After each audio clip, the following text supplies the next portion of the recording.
दृष्टि आईएएस के daily current news programme में आपका स्वागत है। डेली करंट न्यूज में चर्चा का विषय है, कौन थे राजा महेंद्र प्रताप सिंह।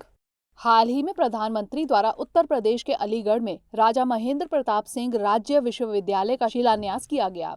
राजा जी भारत की आजादी चाहते थे और इस लक्ष्य के लिए उन्होंने अपना पूरा जीवन समर्पित कर दिया था। इनका जन्म 1886 में हाथरस में मुरसान एस्टेट के जाट शासक परिवार में हुआ था। इन्होंने अपनी शिक्षा दीक्षा अलीगढ़ के मोहम्मडन एंग्लो ओरिएंटल कॉलेज यानी अलीगढ़ मुस्लिम विश्वविद्यालय से हासिल की थी। आगे चलकर राजा जी ने इस शिक्षण संस्थान के विकास हेतु अपनी जमीन भी दान में दी। इन्होंने साल 1909 में मथुरा में प्रेम महाविद्यालय नामक एक तकनीकी स्कूल की स्थापना की थी। ऐसा कहा जाता है कि यह देश का पहला पॉलिटेक्निक था।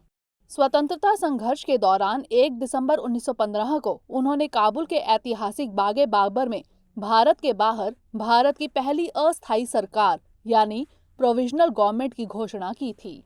उन्होंने खुद को राष्ट्रपति घोषित कर अपने सहयोगी मौलाना बरकतुल्लाह को अनंतिम सरकार का प्रधानमंत्री नियुक्त किया था।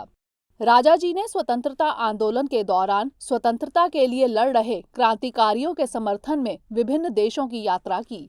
वे जर्मनी, जापान और रूस गए और उन देशों के राजनीतिक नेताओं से भारत की आजादी के लिए सहयोग की मांग की।